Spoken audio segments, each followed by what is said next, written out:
Okay, I think we can go ahead and get started. So first, let me formally welcome each of you to today's event. I'm Maurice Eddington. I serve as your Provost and Vice President for Academic Affairs. And just to let everyone know who may not be aware of the purpose of today's meeting and why we have it is that our FAMU Constitution calls for the President to make 2 addresses each year. One is generally in the fall, and we typically do that during the faculty planning conference where the president will lay out goals for the year, and that's sort of a state of the address. But then we also have a spring address, and so the purpose of today's event is for President Robinson to update the FAMU community, primarily our faculty and our staff, about the state of the university, where we are, how we're doing, and where we're going. And so I won't steal his thunder, but that's why we're here. But before he comes up, I want to bring up our very distinguished president and trustee, Dr. Betty Grable, and she's going to bring greetings on behalf of the faculty. Dr. Grable.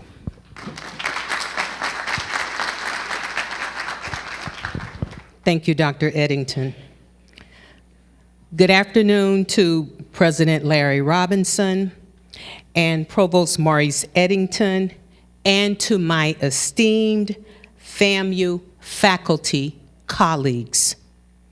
As a faculty, we are the most accomplished and dedicated group of teaching intellectuals that any university would seek to amass. I am so proud to be one of you. FAMU has a committed faculty, and we know that we do that beyond compare. Also, I extend a very hearty hello to the students, staff, and professional administrators who are in the auditorium with us today. The State of the University address to be given today by our university president, Dr. Larry Robinson, represents a continuation of the shared governance and shared understanding that the administration and faculty work together and share ideas designed to promote the high academic performance and professionalism of our greatest asset, the students of Florida Agricultural and Mechanical University.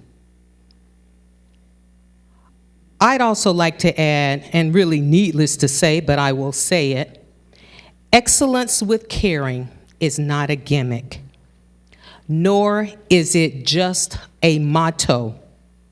It is a means to an end. So, on today, it gives me great pleasure to welcome you to FAMU's State of the Union Address by our dynamic president, Dr. Larry Robinson. Please think about any questions you may want answered and feel free to ask them. President Robinson believes, and I know this in my heart of hearts, in transparency, and would have our meeting today be nothing short of that. Again, greetings to you and greetings to Dr. Robinson as he gives us the Spring 2019 State of the University Address.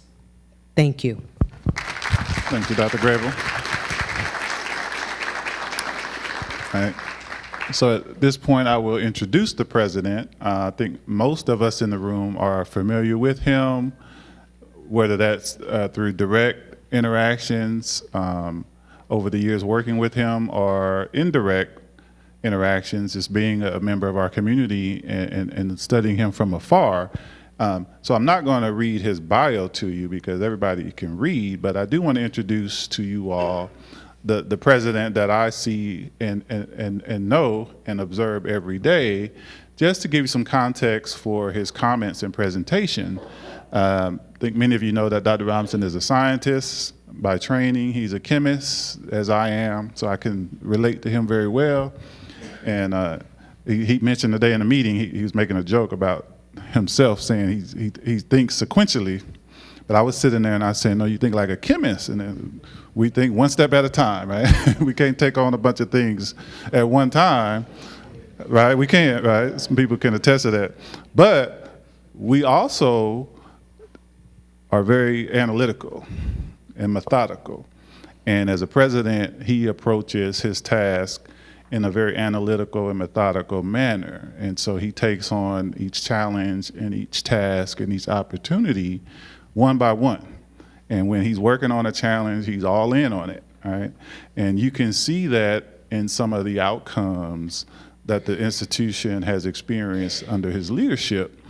Also because he's a very analytical and methodical person and how he tackles his job. Sometimes it's not obvious that he was driving the bus because it was smooth and wasn't a lot of ruckus. Somebody wasn't pointing their finger. But you look up and you say, wow, how did we get approved for $100+ million when there was a law that prevented us from being able to access the money in the first place? Who did that? Then you say, I don't know. Then you might say, hey, how is it that the performance model changed? And I didn't hear anybody going to meetings and yelling and screaming about how unfair it was to FAMU, but FAMU is one of the main beneficiaries. Who did that? It didn't happen by itself. How do we get $6 million for some of our strategic initiatives and priorities funded from the legislature when all the other schools, except for 2, didn't get anything? And you know who the 2 are. So I'm saying that not to brag on him, but I'm saying that as a chemist, I can relate to, the slow, methodical action that leads to monumental change and fundamental enhancements in terms of how we operate. And it's like fine wine, right? You appreciate it after you've had it and you reflect on it. And so hopefully everybody can appreciate the man that we have leading us today and into the future. His past speaks well to what he's capable of doing, but I think his accomplishments to date in terms of what he's done at the helm speak more to where we're going as an institution. And hopefully you, like I, have a lot of optimism and hope about our future as an institution. I believe we're experiencing one of the most calm, stable periods of leadership since I've been here. And let's just hope and pray that that continues. And I know that as he continues to lead us through the spirit of shared governance, working as a team collaboratively with all the stakeholders, we can continue to move forward as an institution with pride and hope. And so that is what we're all about. And so with that, after my introduction, let me welcome Dr. President Larry Robinson to give the State of the University address.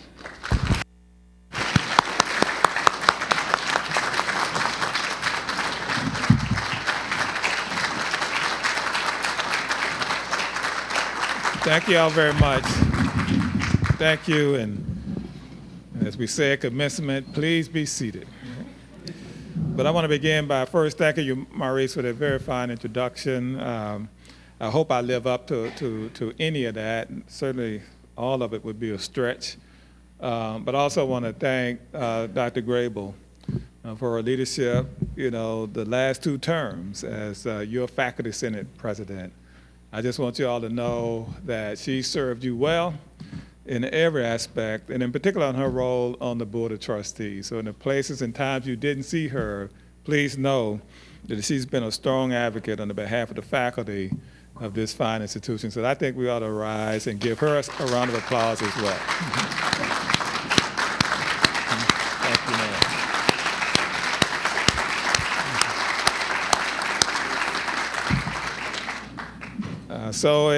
We have our leadership team meetings on Tuesday mornings at 8:30, and there's some relatively short meetings.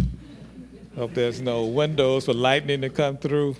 And one of the things that Dr. Grable insisted upon is that we have you, the faculty, and I know there's staff here as well, represented as we try to be consistent with the Constitution, and every Tuesday morning, I have the pleasure of dealing with two very fine gentlemen, and I would like for them to stand as well, Dr. Laconda Tenvo and Dr. Morris Holder. Thank you. Thank you very much.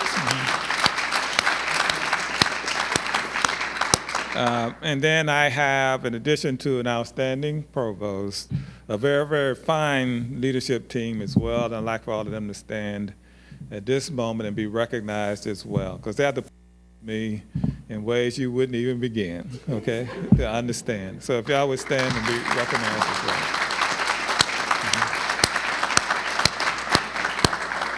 So if you really have a problem, that's who you go to. Don't come to me. I just want them to stand up and put a bullseye on their backs, right? That's who you go to. But let me begin all of this by saying there's nothing that got done this year without you. Okay, the most important things that a university is about is that interface that occurs with you and students in the classroom and in the places that you provide essential services to support their matriculation at the university. So I think we all have a lot to brag about, and I don't want anybody to think that I believe that I got this done solely by myself, only with this leadership team. This really is about us. So the state of FAMU is about the state of us as a collective body, all working to ensure that this university is here for the next 132 years. So I think you can give yourselves a round of applause for all of the things that Dr. Eddington mentioned, because you're the ones who got those things done. And I'm gonna give a few more examples of that throughout my talk. So if you would, I would like to give you a round of applause and thank you for your service to Florida A&M University. One of the things we do want to do, though, is that we've had some tragic losses within, our student population, as well as within the ranks of our faculty and staff. And I would like for us to pause for a moment of silence in recognition of some of your colleagues and students that we've lost since the last time we got together.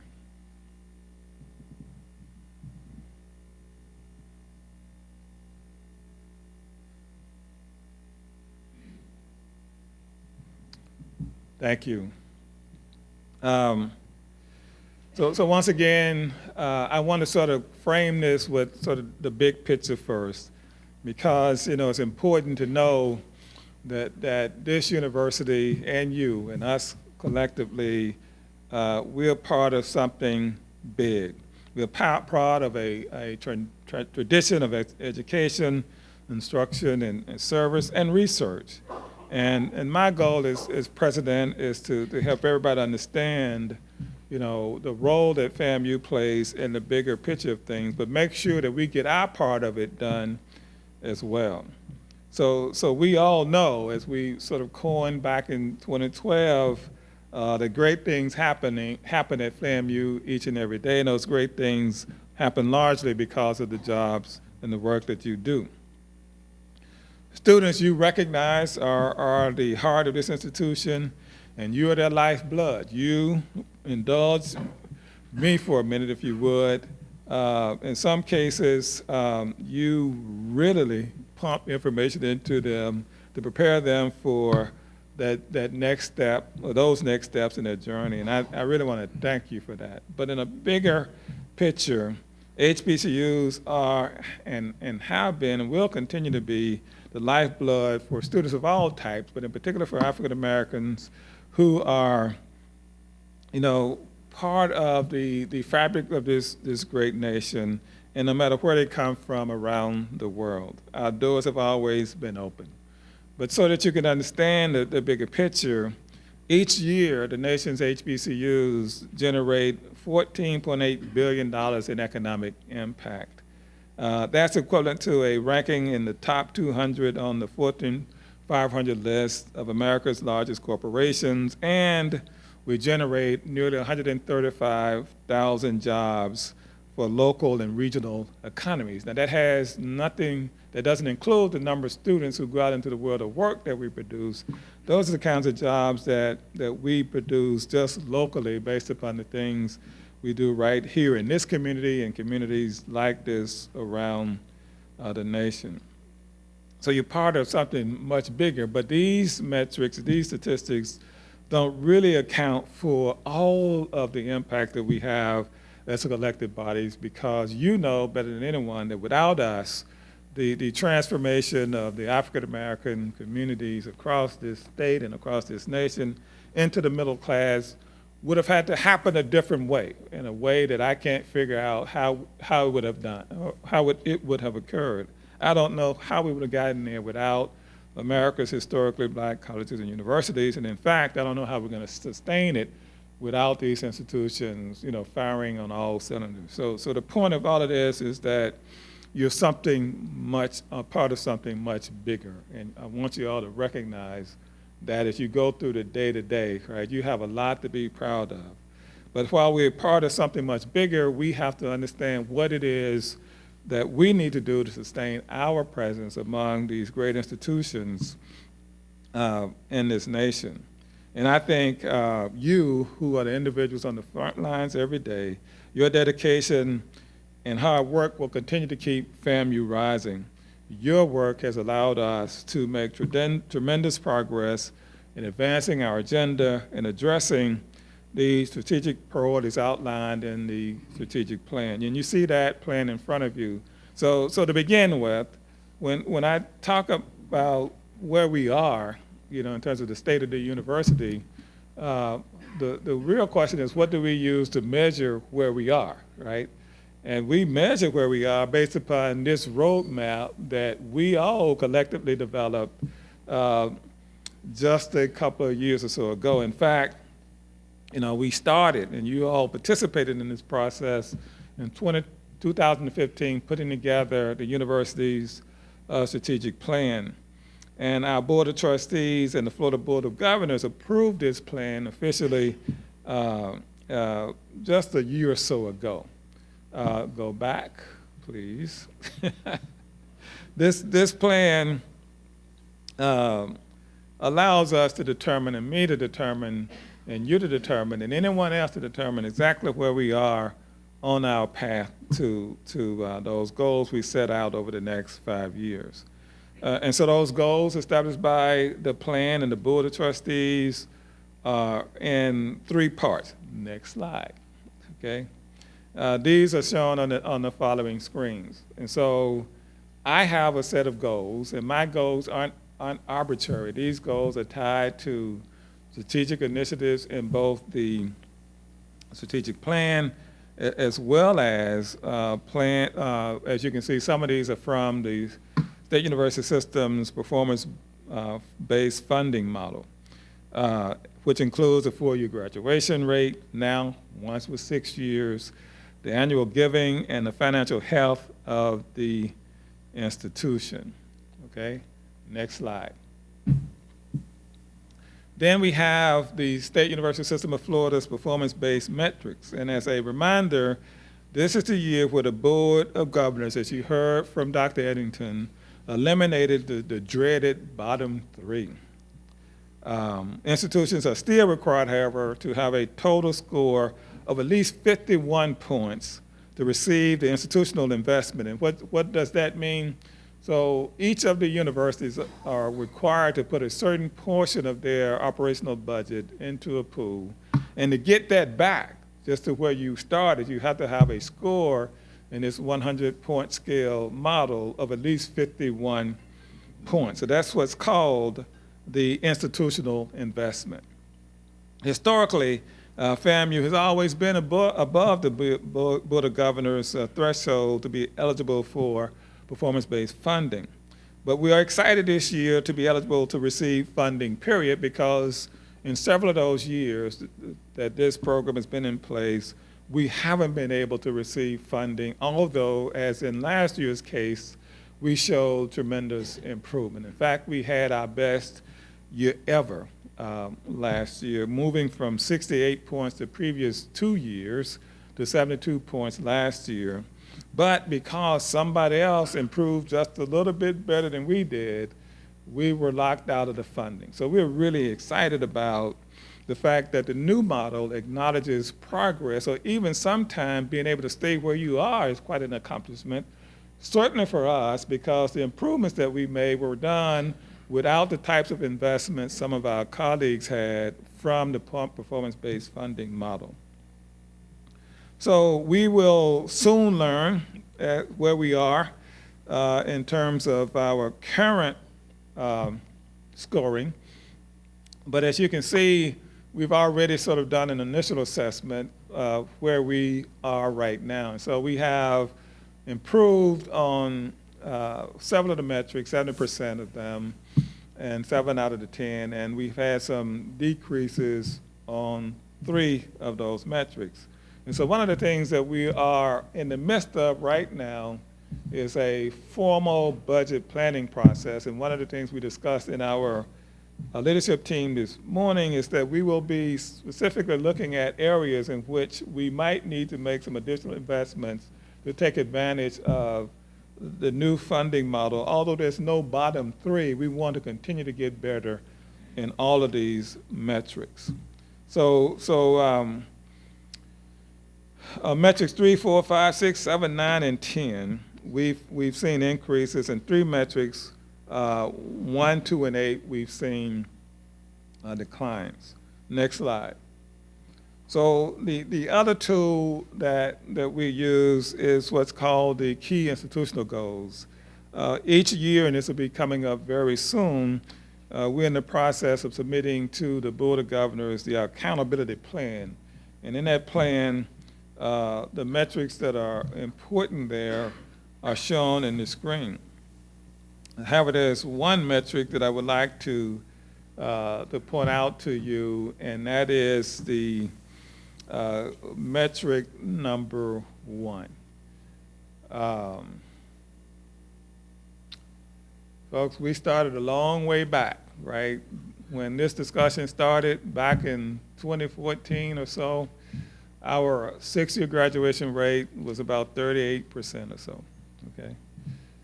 You can see the tremendous amount of improvement that we have made over the last several years. And as soon as we get that metric moving, the system changed from a 6-year to a 4-year graduation rate. That's okay, perhaps. And we're going to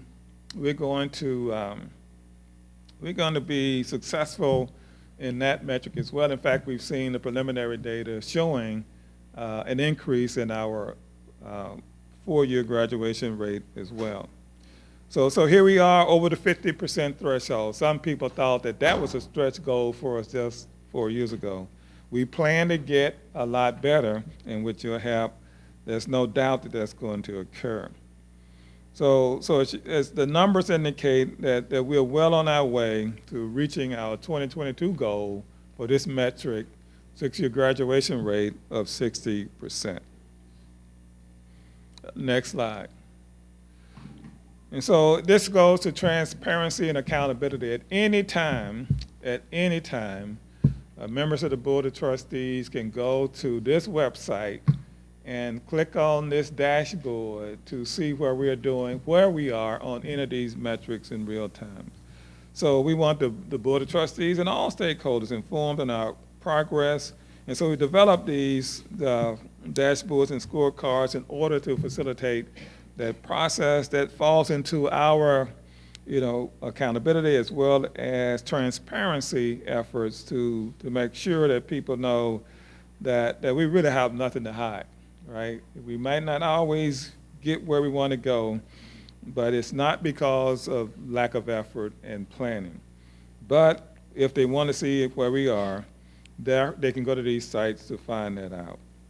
So this site includes metrics, and in here it defines in detail these metrics and what they mean, and some of you probably want to dig a little bit deeper. At any time, you can go to this site and get an update on where we are on these metrics. So we're excited about this transparency. We're excited about the fact that not only do we have these metrics for me, but you can actually drill down to the college level each one of the colleges and schools have their own dashboards now. Okay, and I want to thank Ms. Barrington and her team, for populating those dashboards with information that you as faculty or staff can go and find out, exactly where you fit into the overall scheme of things. It's by us moving the needle, together that the needle on these metrics move. We know how each and every one of you are doing on your graduation rates. We know how each and every one of you are doing on your retention rates. And the whole idea here is for our decision making, from the budgeting process that I mentioned earlier, to where we target, our recruitment efforts and other investments, are going to be driven by data that's not only, in our hands, but it's available for you to review as well. And so, whereas these types of things tell a great story about the institution, they don't tell everything, right? And so, what I want to talk about now are a few of the sort of major accomplishments that have occurred, but I want to get back to the foundations for us determining the status of the university beyond these performance metrics, because there are some other things we need to talk about. So as Maurice alluded to earlier, we just signed, actually it's the largest HBCU capital financing proposal or agreement in the history of the U.S. Department of Education. And until a year ago this time, we weren't even allowed to participate, right? Because, as Maurice said, there was a state law that prevented participating. And so the first thing we had to do, and I know Ms. Cohen-Pippin isn't here, you can imagine where she is now. She's down at the Florida legislature, walking the halls, attending committee meetings. And by the way, I want to thank all of you who've had opportunities to go down with her, as well as your students, to help make the case in support of FAMU's initiative. This $125 million financing instrument from the U.S. Department of Energy's HBCU Capital Financing Program will allow us to provide funds to break ground on a 700-bed residence hall and a dining facility that is expected to be completed, Bill, Dr. Ford, by the fall of 2020. But not only that, look, folks, we need it tomorrow, but we're going to be pushing hard to get this to this deadline. But we also, out of this, were able to refinance the debt, restructure the debt, well, really refinance it in our housing stock, where it clears up about $30 million at a rate of $3 million a year for the next 10 years for maintenance and upkeep, right? And if you really think about, well, why is it, I get this a lot. I know some of you have been the people dogging me on social media about why are we tearing down the old women's dormitories. Look, I want you to know that we took it very seriously in terms of assessing where we would put a new dormitory, where we would put the student support center, et cetera. And when you think about the lack of maintenance and the years at which that had occurred in those facilities and what we would have had to pay to try to get those renovated, we could have spent most of this money on that and still not have had acceptable facilities for today's climate. But we thought hard about it. We gave it serious consideration. But throughout the system, the State University system of Florida, and just about everywhere you look, there is a significant problem with deferred maintenance because of the decline in PICO funding to support that across the university. And by the way, we cannot use state dollars to renovate the housing inventory anyway. It's not allowable. And so any monies that we plowed into housing more or less had to come from the housing revenue stream, or from somebody who just decided, like one of your rich uncles, that I wanted to contribute $60 million to build a new dormitory, right? And that's not easy to do. And so in the end, we made a strategic decision that we needed to start anew with a dormitory that allowed us to satisfy the expectations and really the needs of today's students. However, in partnership with our Student Government Association, they are actually providing the bulk of the funding for this demolition, as well as the construction of what comes next, and that is a new performing arts amphitheater, which also is in line with our student experience as well as customer service. It would also provide, in this new location, which nobody's going to argue about in this location where we're doing this, an additional 100 new parking spaces. Okay, and so when you put that all together, we think it was a prudent decision to move forward with the demolition of those dormitories and the development of a site so that we sort of expanded, really rose to a higher level the tradition at the university. We want that to be a part of our culture forever. But anyway, it'll be right across the street from the set where all of the demolition is occurring. And for those of you who haven't seen it in a while, you might want to walk down there because you'll be stunned at how much of this work has already gotten done, even if you saw it before you went home for spring break, for those of you who went away for spring break. The other thing I want to talk about in terms of major initiatives is that, Dr. Hudson's team kicked off last year something we called the FAMU Ignite program to facilitate students transferring from the state college system, formerly the community college system, to Florida A&M University. And in fact, we have a new choice metrics of those 10 metrics in this performance funding model. We get to pick one of them, and the Board of Governors required that each university pick a new one moving forward, because obviously we picked the metric in the past that we got the full 10 points on. Who wouldn't do that, right? So they came up with a new approach to that and said everybody gets to pick a new metric, but you don't get the maximum amount of points you can get initially is 7 points. And so that metric, after a lot of discussion and analysis, we picked a number of students from those state colleges who would be graduating.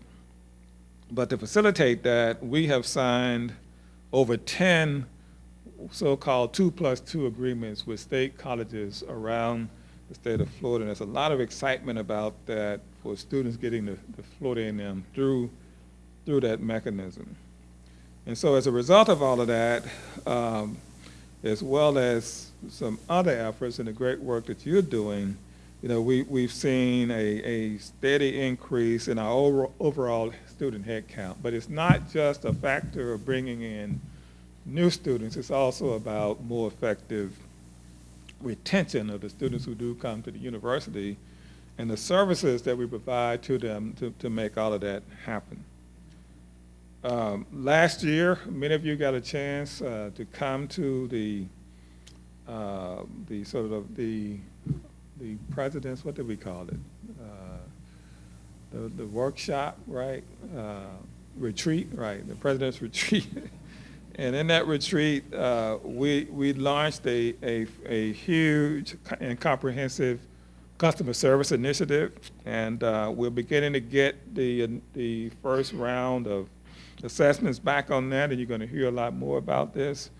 There is a real and perceived customer service problem at the university, right? And the part of it that's real is the part that we have to fix through being good stewards, but then the perceived part comes from making sure that everybody knows that we do take this very seriously. And so where we find opportunities for improvement, we're going to do that. But we just couldn't sit here and continue, because that's one of the things that came out of everywhere we went during the strategic planning process, we heard concerns about customer service, okay? And as a result of that, we felt compelled to develop a strategy to address it, and we are in the throes of that now. The leadership team will be getting a second round from our external consultant as to what they have found very shortly, and then we'll roll it back out at this year's retreat so everybody will understand, what not only did we find, but what will be some of the strategies we will employ to address what we found.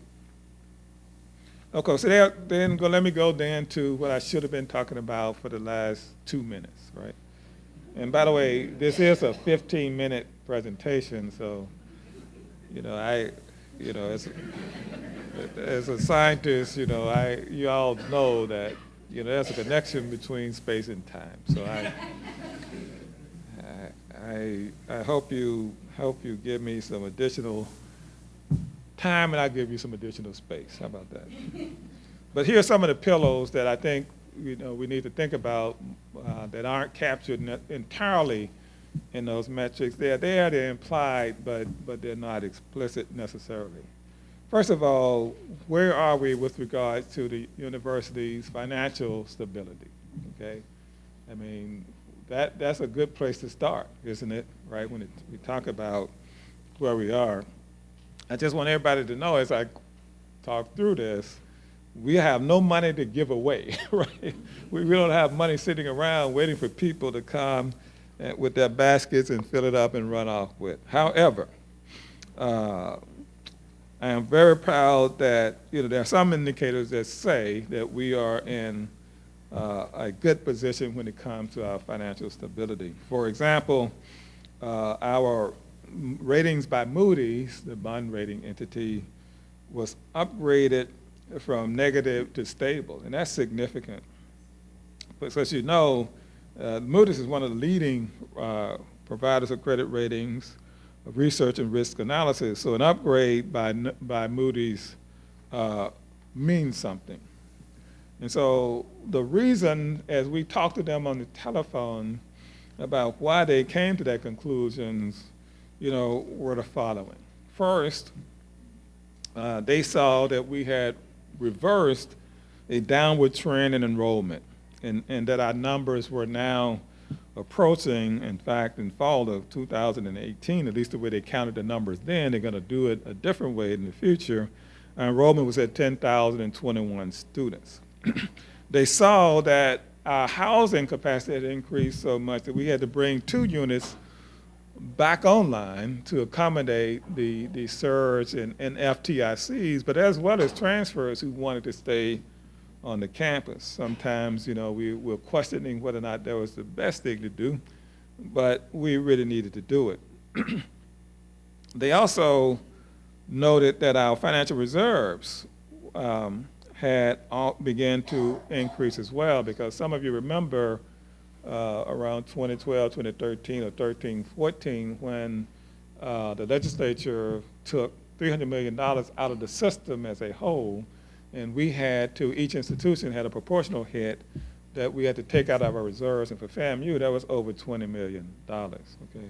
Now, they didn't take the money again in the future, but we never got that $20 million back. However, since that time, we've seen a gradual increase in our reserves, and that led Moody's to concluding that we were on the right path for a sound financial basis. They also stated, and these are outside people's conclusions, not mine, and this might sound self-serving, but they also concluded that we had stable leadership, right?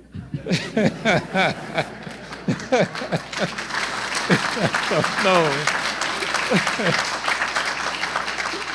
And you can, I see some of the psychologists coming into the room, so you can interpret stability on several different ways, right? So I don't know which way they were talking about stable leadership, but I because I've only been here a year, maybe they thought I was mentally stable. I don't know. But they did say that we have stable leadership. But I do want to point out that, it was a distinct honor for me to be inaugurated as FAMU's 12th president, and I thank all of you who came to for the various events. We had a wonderful time.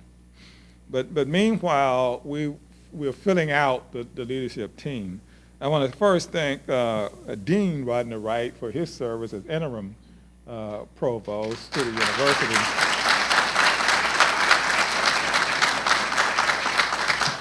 And for continuing to serve in his role as Dean of the School of Architecture and Engineering Technology.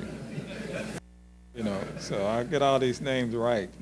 So that's why I'm debating this thing about stable leadership. But in that vein, we also hired a new provost who is stable, and Dr. Maurice Eddington.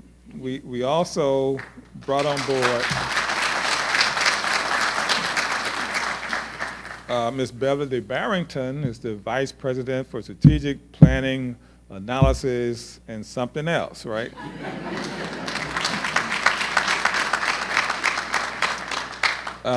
We have secured the services of a new general counsel that will begin sometime in May.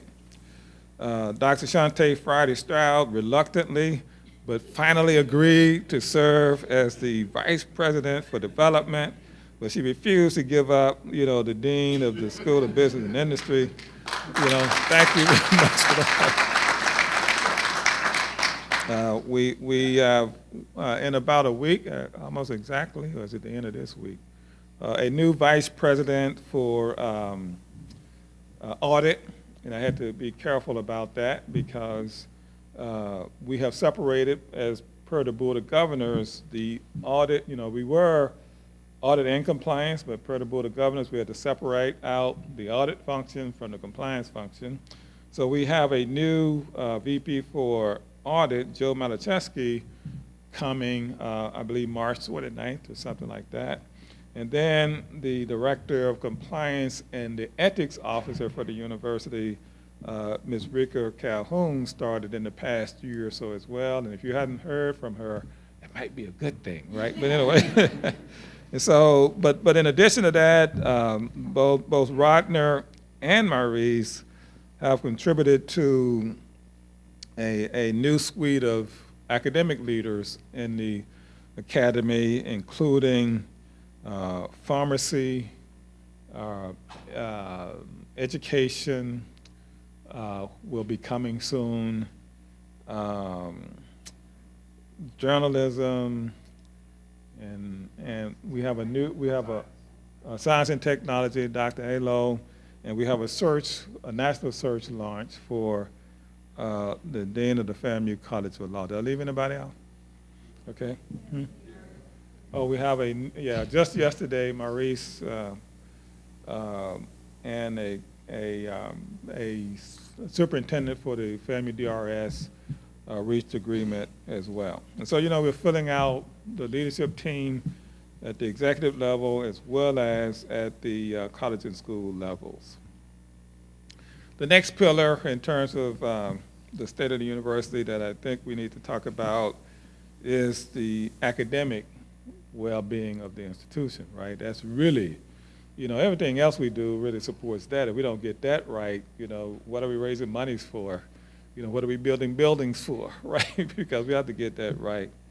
But one of the things I think attests to our academic well-being is the reaffirmation by the Southern Association of Colleges and Schools almost a year ago to this date, where we got the initial findings of the on-site committee saying that FAMU was not only in compliance, it's sort of redundant, but we had no recommendations at all with a host of standards, rigorous standards that body reviews institutions on.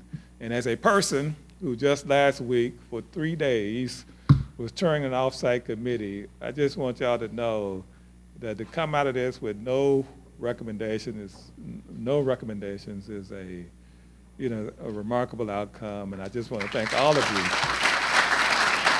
who contributed to that. Now, this was just a preliminary. This was reaffirmed by the commission in December of last year, and I still wasn't sure until I got the letter from Dr. Bell Willing in January saying we were all good. And so until 2018, we won't have an official visit, and I don't want anything changing that between now and then, okay? So that's one very, very important indication.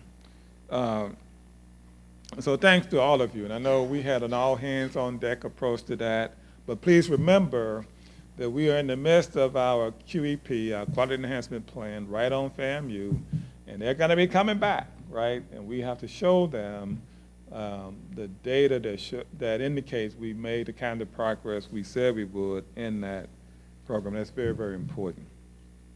I also want to let you know that all of our specialized accreditation programs are in good standing, right? We had a problem with nursing with regards to their recent visit. They were placed on a probationary status because they missed the mark on the licensure pass rate. They were at 60%. The latest round of tests, however, that will be taken into consideration by the accrediting body, they are at really above 80%. And so that meets the threshold for that body. Last year, as Maurice indicated, you know, people make investments in institutions because they see positive change and the potential for something good to happen. And based upon the arguments that we made about the great work that you were doing and how all of that was part of our overall student success initiative, we were able to secure $6 million from the legislature to continue to advance our initiatives around student success, where we've included faculty members in STEM, cybersecurity, and business. And we'll continue to push hard on those initiatives. This year, we're asking for nearly $14 million, right? We're way early in the process. We don't know how it's going to go, but I want you to know that we are fighting a good fight, okay? But you give us a lot of outstanding, you know, reasons for people to support the institution, and these are the kinds of things that we talk about, right? For example, we're going to at tomorrow's meeting of the committee of the Board of Governors, you know, we're hosting the Board of Governors meeting this week, and in the grand ballroom, there's going to be a lot of people there because on Thursday for the official opening of the meeting, the governor is actually coming. But when the host institution is often asked to provide, you know, a project or something that they want to put a spotlight on, and the only requirement that they typically ask is that the university, the host university, in doing so, provides an example of a collaborative project with other SUS institutions. So tomorrow, Dr. Reams and Dr. Redder from this great College of Pharmacy and Pharmaceutical Sciences were selected to give a presentation on the 5-year, $16 million partnership from National Cancer Institute, division of NIH, and they are also establishing, through that collaboration with UF, USC, right, a program to address cancer health equity in Black and Latino populations. So that would be the example that we're going to highlight at tomorrow's meeting. We could have picked a lot more, but that's going to be the one for tomorrow. We also was awarded recently a $13.7 million grant from the National Nuclear Security Administration to support 2 major research projects. One was on research, entitled Research on Science and Engineering of Signatures, Roses, and that's Dr. Lewis Johnson. Where is Dr. Johnson? Are you awake? There he is. He's awake. Yeah, I caught you sleeping there. I saw you down there. And the Consortium for Materials and Energy Studies by Dr. Charles Weatherford. And so, you know, I can go on, but I do want to highlight just one more, maybe 2 more, because these things are so important. People work so hard on them. But we've established a new program in a computer information systems program on data science, and we have a new partnership with Google. We were selected as a participant in Google's new Tech Exchange program, and right now We have 5 computer science students who are finishing up a full year at Google in Silicon Valley, along with one of our faculty members from computer science. They are being taught by a consortium of HBCU faculty, so they're not losing any ground in their academic studies, but they're also being co-taught by our faculty as well as Google faculty. So they're getting state of the art, right? And they'll be able to walk right into the world of employment if they don't get picked up, too soon. And by the way, they're having a special program. We just got word, and they really are, our 5 students are really, considered to be outstanding. And in fact, not only them, but our faculty as well, getting rave reviews, which you would expect from a FAMU student anyway. In the School of Business and Industry, the public accounting firm Crow launched an innovative in-school paid partnership program. FAMU is the first HBCU to participate in this unique collaboration, and the first university in Florida giving students on-campus opportunities for real-time learning that combines classroom and professional experiences. And we got a host of those we can talk about, but and we also just want to highlight a few of those. Dr. Weatherford, talked about the fact that we have 3 PhD students, in physics, who are spending the last 2 years of their PhD program at Lawrence Livermore, being co-mentored by both FAMU and Lawrence Livermore faculty. They're working on some of the best research equipment and facilities in the world during this 3-year collaborative grant we have with them.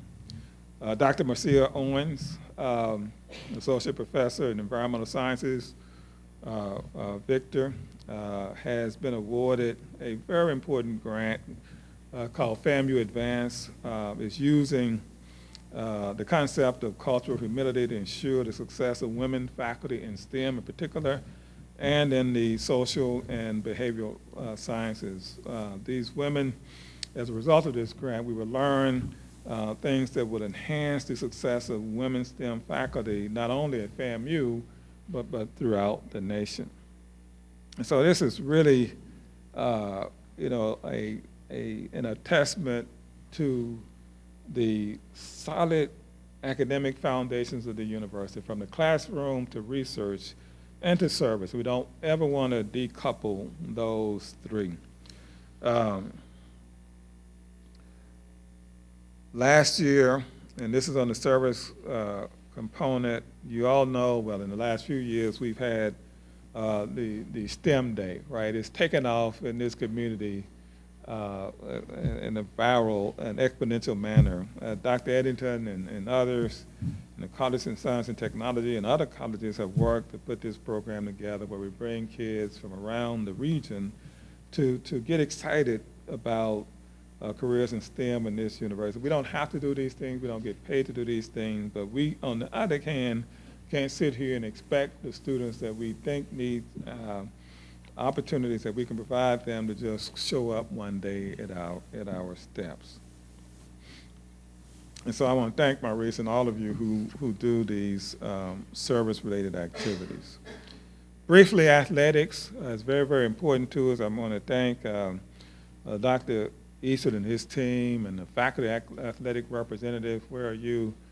There you are, sir, for all that you do in support of our athletic programs. And basically, in summary, Dr. Easton has put together a brand new team, from the compliance function to several of the other administrative positions, and with the support of Dr.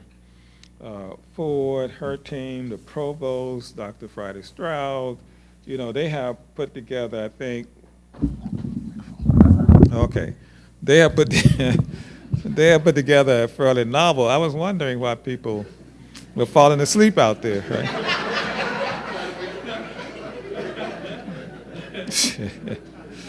Okay, all right, y'all can wake up now.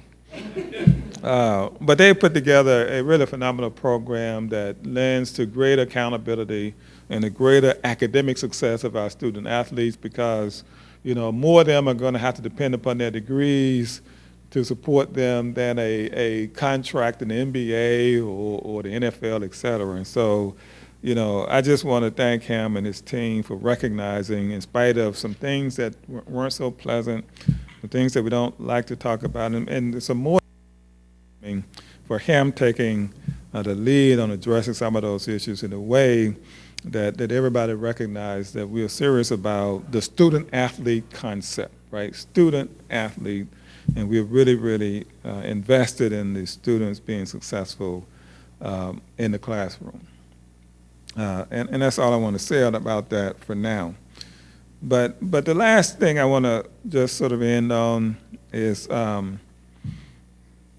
our brand and national recognition, right? So sometimes, you look at yourself in the mirror and you say, well, I really look handsome, I really look cute, et cetera. But, sometimes it's helpful to step back from the mirror and have somebody else tell you what you look like.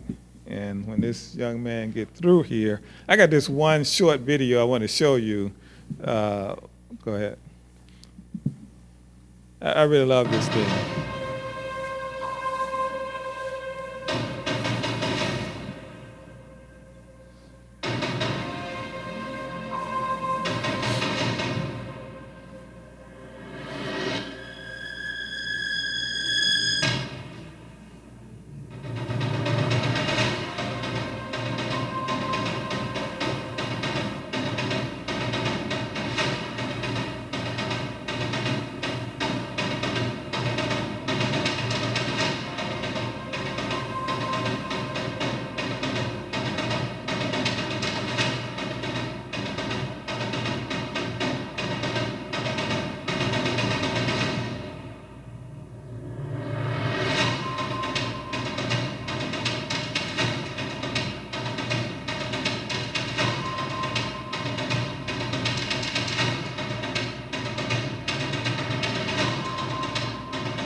Always remember that the Rattlers will strike and strike and strike again.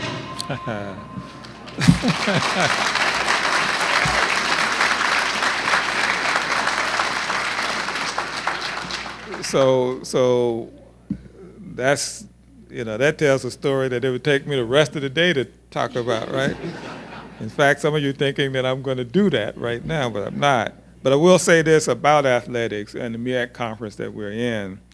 Of the 12 institutions that are in the MEAC conference, we have 6 of them, including FAMU, that are designated by Carnegie as high research institutions or research twos, right?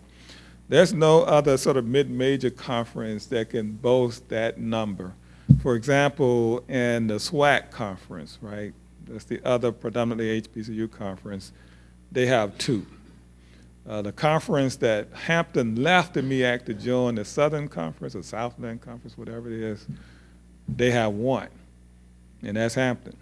Okay, but my point is the academic research quality of the institutions that we are partnered with this in athletics and otherwise is fairly impressive. Sometimes they get lost. So we compete in football and basketball, volleyball, and all those other kinds of things. But we are really setting a standard, a really high standard for academics and research in the conference that we're in. And I'm really, really proud of that. So another, there you go, go on, clap.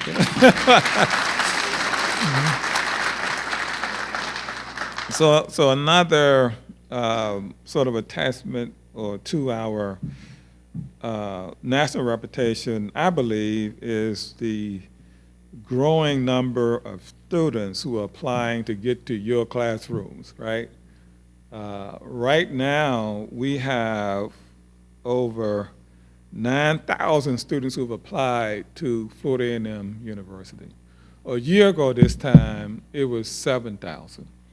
And the year before that, it was maybe 5,000 or so. So FAMU's reputation and its brand is strong, right? We have to preserve that, you know, with everything that we do. Now, one of the things I'm concerned about is that, you know, the requirements for entry into the state university system of Florida is being ratcheted up, and there's perhaps some good rationale for that. But right now, the number of students who are trying to get to us is phenomenal. And over the next few days, we start the spring preview Friday, kick it off Saturday morning.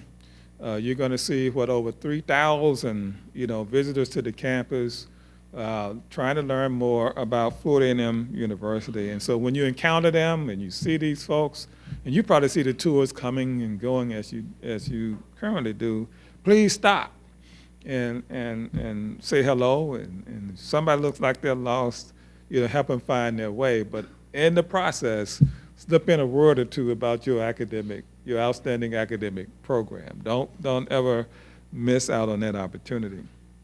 Our goal is to reach our strategic goal is to reach 12,000 students by 2022. And you know, we are not just going to get to 12,000. We're going to get 12,000 of the right kinds of students who can be successful in the rigorous academic environments that you're going to expose to them in your programs. But we're well on our way, okay? So the next, I want to go to PowerPoint slides number 6 and 7, because it tells another story about the university's brand and really the products that you produce going out into the world. So you can see here, these tables, these charts, display the number of recruiters who are coming to our campus. And you can see the numbers are increasing in the first case from 16 to 17 to 17 to 18. You can also see the participation of employers in job fairs, going from 269 in 16-17 to 323 in 17-18. But we have sort of an online, instrument that employees can participate in. It's called Hire a Rattler, and you can see that's increased 1,000-fold, from 16-17 to 17-18. So it must be something special about the products that you're producing with that many employers trying to get to them. And then those who are posting jobs, internships, and co-ops to our students is also increasing exponentially as well. You can see moving from 3,000 in 16-17 to nearly 11,000 in 17-18. Next slide. You can also see where students who are registering for alumni services has increased during this period.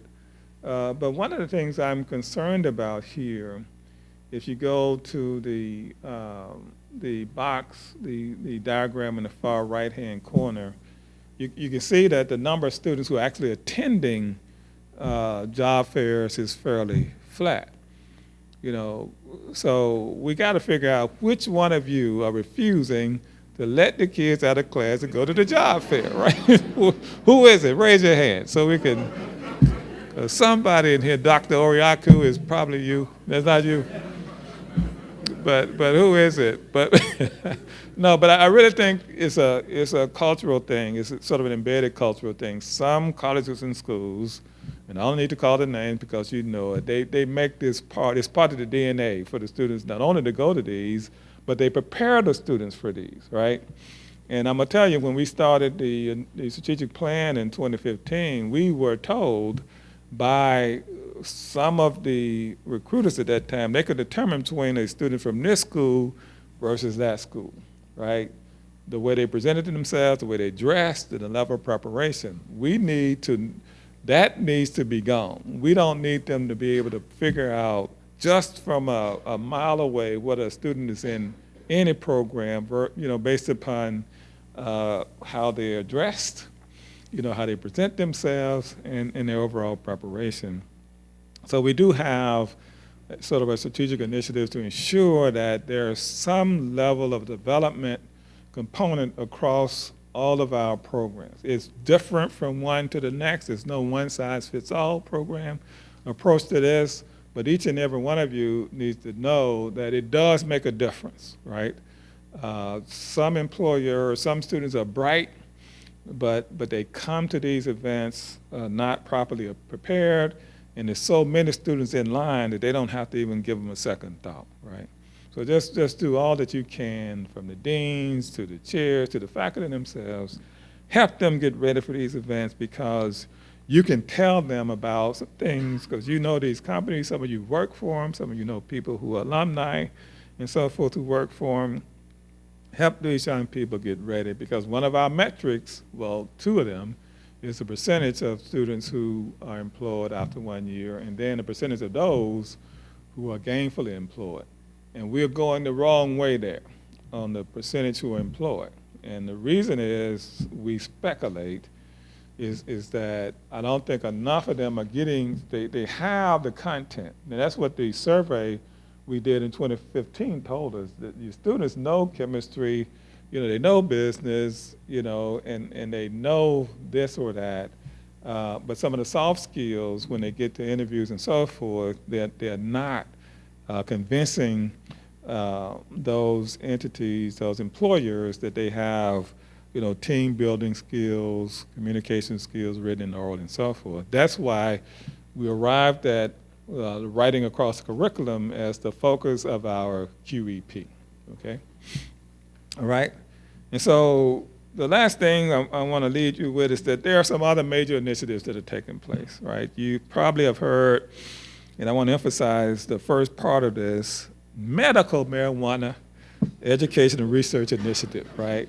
And so we have a special program created by the legislature last year that gives FAMU a certain portion of the license fee for each one sold to help us establish this medical marijuana education and research initiative. And that's housed in the Office of the Provost. It's being staffed, off and running, and they're putting together the implementation plan. We have to provide to underserved minority communities, communities of colors throughout the state of Florida, sort of the pros and cons of medical marijuana, but also a research initiative on, are we providing the same level of service to minority communities? Are they taking advantage of it? Or are they being prescribed by physicians to the same extent as other demographics are? And the first problem we discovered is that there are no demographic data in the licensure process. Don't talk about race, it doesn't talk about gender, I don't believe, et cetera. So it makes our job a little bit harder, but we can look at things like zip codes and sort of infer from those, at least the socioeconomic status of the persons, and then as some of you out there know too, you can get close to race as well based upon zip code. So it's not just a marketing thing about the pros and cons of medical marijuana use and the illicit use of marijuana, but it's being a resource for understanding how this program is playing out, what kind of impact it is having, and so forth. We also, on the non-narcotic side of the house, we have a special hemp initiative. Our board at its last meeting approved us to go into negotiations with two firms about developing, hemp in order to look at, potential products that might come out of hemp for, for medicinal purposes, other purposes, a whole range of things. There are some things that we have to do by law in that initiative, but those negotiations are underway. So I guess we have marijuana covered, right, in a sense. And then, of course, I think another big one to me is that we have approved, our board approved, agreement between FAMU and Duke Energy to develop a solar farm at our Brooksville site. This will be the largest, if not the only, solar farm that an academic institution has on this property that's actually putting power back on the grid. Okay, there are some that are producing power for local needs within the confines of the university, et cetera. We're actually going to be, through this initiative, putting power back on the grid. And so this property that we have, this 3,800 acres in Brooksville, about up to 800 acres will be used for this solar farm. I think it's 75 megawatts. It's not trivial that Dr. Taylor, 22,000 homes or something like that would be serviced by that amount of power. I think that's really groundbreaking, right, for FAMU to be there. And that Thursday, tomorrow, Dr. Gaines, former president, who we selected to lead that initiative, will give an update to the Board of Governors. They're very interested in that initiative as well. So, it's so much excitement going on, so many novel and big things happening at FAMU now. I said great things. Now perhaps want to change that to really big things, right? From medical marijuana to hemp to this solar farm.